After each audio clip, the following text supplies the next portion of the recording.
அருள் இல்லாதவர்க்கு அந்த உலகம் இல்லை, பொருள் இல்லாதவர்க்கு இவ்வுலகம் இல்லை அப்படின்னு முன்னோர்கள் சொன்னது எவ்வளவு உண்மை அப்படிங்கிறது நம்ம கையில் காசு இல்லாத போது தான் தெரியும். அந்த மாதிரி நம்மகிட்ட பணம் இல்லாத சமயங்களில் நமக்கு உதவி செய்ய உண்மையான உறவினர்கள் இருப்பாங்களான்னா ரொம்ப கம்மி தான்.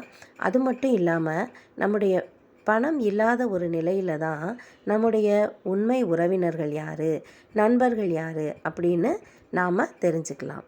என்னோட கடந்த கால கசப்பான நிகழ்வுகள் மூலமாக நான் கற்றுக்கிட்ட ஒரு அனுபவம் என்னென்னா, பணத்துக்காக யார்கிட்டையும் நம்ம எந்த நிலைமையிலையும் போய் நிற்கக்கூடாது.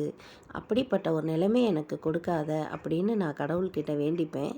என்னோட எல்லா பண தேவைகளையும் நானே உழைச்சி எனக்கான தேவைகளை நிறைவேற்றிக்கணும்.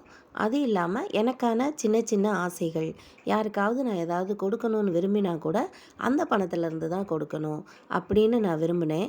கடவுள் எனக்கு அந்த அருளை கண்டிப்பாக கொடுத்துருக்கிறாரு.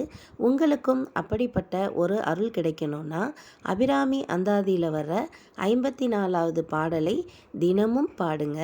அந்த அன்னை உங்களுக்கும் அப்படிப்பட்ட நல்ல ஒரு அருளான வாழ்க்கையை கண்டிப்பாக தருவாங்க.